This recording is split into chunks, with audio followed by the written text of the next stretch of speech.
6월과 민주주의의 어머님 배은심 여사님의 영면을 기원합니다. 6월의 어머님, 민주주의의 어머님, 그리고 우리들의 어머님 배은심 여사께서 아들 이한열 열사의 곁으로 가셨습니다. 1987년 6월 이한열 열사가 산하한 이후 어머님께서는 무려 34년 동안 오로지 이 나라 민주주의를 위해 노력해 오셨습니다. 어머님께서는 그 숱한 불면의 밤을 수면제를 쪼개 얻으실지언정 전국 민족민주주의 열사육아축협의회의 일이라면 전국을 다니셨고 이한열 열사 추모식과 6월 항쟁 기념식이 찾아오면 어김없이 참석자들 한 분 한 분에게 고맙다는 말씀을 해주셨습니다.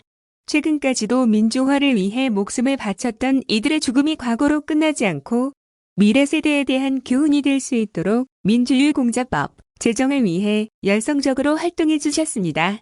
오직 민주주의 한 길 위해 노력하셨던 어머님의 모습을 생각하니 비통한 마음을 누를 수가 없습니다.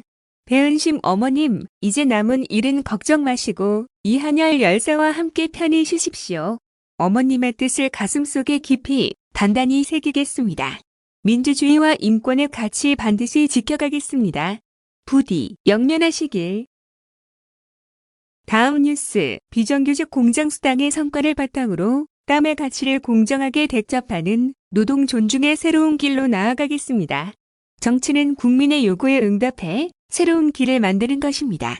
남들이 가지 않은 길이라도 과감히 길을 내고 새로운 방법을 찾아내는 정치의 용기만큼 국민의 삶이 나아진다고 믿습니다. 경기도지사 시절 전국 최초로 비정규직 공정수당을 도입한 이유입니다. 고용 안정성을 보장받지 못하는 비정규직이 정규직보다 더 많은 보수를 받는 것은 어쩌면 당연한 상식이지만 현실은 정반대입니다. 비정규직 노동자들은 불안정, 저임금의 중복 차별에 시달리고 임금 격차로 인한 일자리 양극화는 점점 심각해지고 있습니다. 이러한 중복 차별의 구조를 공공영역에서부터 시정하기 위해 경기도 공공부문 비정규직을 대상으로 근무 기간이 짧을수록 더 많은 수당을 지급하도록 했습니다. 시행 첫 해인 2021년 경기도 내 비정규직 기간제 노동자 1,792명을 대상으로 기본급의 최소 5%에서 최대 10%까지 차등 지급했습니다. 올해는 코로나로 어려워진 경제 사정과 생활임금 인상률을 고려해 2,085명의 비정규직 노동자들에게 5.7% 인상된 수당이 지급될 예정입니다. 반대가 없었던 것은 아닙니다. 정규직, 높은 안정성과 고임금이라는 기존 시스템에 반하는 일이었고 대한민국에서 처음 시행하는 제도였기에 우려가 컸습니다. 갑작스러운 정책 변경이 충분히 반발할 만한 일이기도 했습니다. 그러나 이러저러한 이유로 손 놓고 있기엔 비정규직 노동자들의 삶은 기다릴 여유가 없었습니다. 코로나19의 한파가 안 그래도 불안정한 삶을 사는 비정규직 노동자들에게 더 큰 위협을 가하며 정규직과 비정규직 간 임금 격차가 사상 최대치로 벌어지고 있었기 때문입니다. 물론 단박에 노동시장의 차별 구조가 해소되지는 않겠지요. 그러나 나비의 작은 날갯짓이 태풍이 되듯 작은 정책 변화가 비정규직, 불안정, 저임금이라는 기존 관행을 변화시키고 더 큰 변화로 나아갈 상상력을 불러일으킬 수 있다고 생각합니다. 이재명 정부는 경기도 비정규직 공정수당 성과를 바탕으로 비정규직 노동자들의 삶을 실질적으로 개선해가겠습니다. 비정규직 공정수당이 공공을 넘어 민간까지 확대될 수 있도록 국회, 기업, 노동자들과 함께 정책적 대안을 모색하겠습니다. 그렇게 땀의 가치를 공정하게 대접하는 노동 존중 사회로 나아가겠습니다. 다음 뉴스, 이재명의 합니다. 소확행 공약 43번째, 생활용품 고쳐서 더 오래 쓸 수 있게 하겠습니다. 퀴즈 하나 드립니다.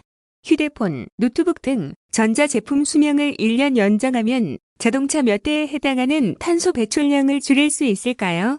놀라지 마십시오. 무려 자동차 200만 대가 배출하는 400만 톤의 탄소 배출을 줄일 수 있다는 연구 결과가 있습니다. 텀블러의 고무 패킹 등 부품을 따로 구할 수 없어 텀블러를 통째로 버린 경험 있으시죠? 일회용 쓰레기를 줄이고자 시도한 변화지만 더 많은 새로운 쓰레기를 양산하는 셈입니다.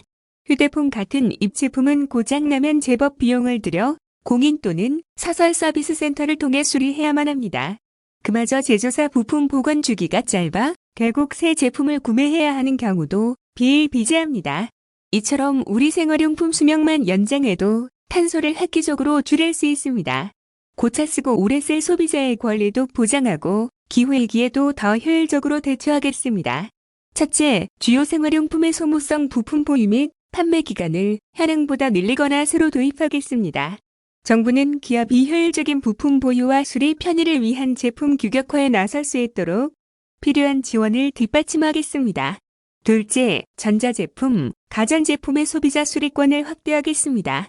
수리용 부품 보유 의무 및 보유 기간을 확대하고 수리 매뉴얼 보급 등으로 편리하게 고쳐 쓸 수 있게 하겠습니다. 국회에 제출된 관련 법안도 조속히 통과되도록 하겠습니다.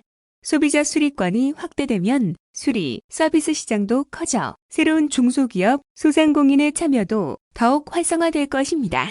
이제 우리 생활에서부터 탄소저감 노력을 기울일 때입니다. 소비자 권리 보호와 생활 폐기물을 줄일 수리권 보장도 반드시 필요합니다. 이재명 정부가 돕겠습니다. 다음 뉴스, 이재명의 무한 책임 부동산 공약. 5번째, 내 집 마련을 위한 튼튼한 주거 사다리를 놓겠습니다. 갑작스런 집값 상승으로 내 집 마련의 꿈을 못 이루게 된 국민들의 상실감이 큽니다. 시장 수요를 고려한 질 좋고 값싼 주택 제공, 실수요층의 주택 구입에 필요한 자금 제공에 총력을 다하겠습니다. 또한 대출 규제로 전세자금과 잔금 마련에 어려움을 겪는 실수요자의 피해도 시급히 해소하겠습니다. 첫째, 부담 능력과 선호에 따라 선택 가능한 공공주택을 다양하게 공급하겠습니다. 누구나 제약 없이 저렴하게 원하면 평생 거주 가능한 임대형 기본주택과 토지는 공공이 소유하는 건물 분양형 기본주택 소유 지분을 순차 적립해 가는 지분 적립형 주택 분양 전환 가격이 사전에 확정되어 일정 기간 임대 후 분양하는 누구나 집 나중에 이사 갈 때 주택 가격 상승분을 공공과 공유하는 이익공유형 주택 등으로 입주자의 선택권을 대폭 넓히겠습니다. 신도시뿐만 아니라 기존 도심지에도 분양형 공공주택을 충분히 공급하겠습니다. 둘째, 민간주택 분양가 인하를 추진하겠습니다. 분양가 상한제를 민간에도 도입하고 분양 원가 공개를 확대해 분양가격 인하를 유도하겠습니다. 용적률과 층수 규제도 탄력적으로 완화하여 주택 공급이 확대되도록 하겠습니다. 셋째, 무주택자, 서민, 실수요자에 대한 금융 지원을 확대하겠습니다. 생애 최초 주택 구입자를 비롯한 서민, 실수요자들이 보다 낮은 금리로 더 많은 금융 지원을 받을 수 있도록 각종 정책모 기지를 대폭 확대하겠습니다. 넷째, 서민, 실수요자의 금리 상승에 따른 고통을 덜어드리겠습니다. 고금리 변동금리 대출을 저금리 고정금리 대출로 바꿔주는 대출 전환 프로그램을 새롭게 마련하겠습니다. 또한 잔금 대출이나 전세 대출 중단으로 인한 피해가 없도록 철저히 관리하겠습니다. 취약계층에 대한 전세 대출 한도 상향 등 공적 보증도 확대하겠습니다. 청년층의 주거복지 지원을 위해 미래소득을 고려한 DSR도 현장에서 적극 적용하겠습니다. 주택시장 안정기조를 유지하면서 아직 주택이 없는 분들이 안심하고 살다가 때가 되면 살 수 있는 제대로 된 주거 사다리를 놓겠습니다. 할 수 있는 모든 수단과 방법을 동원하겠습니다.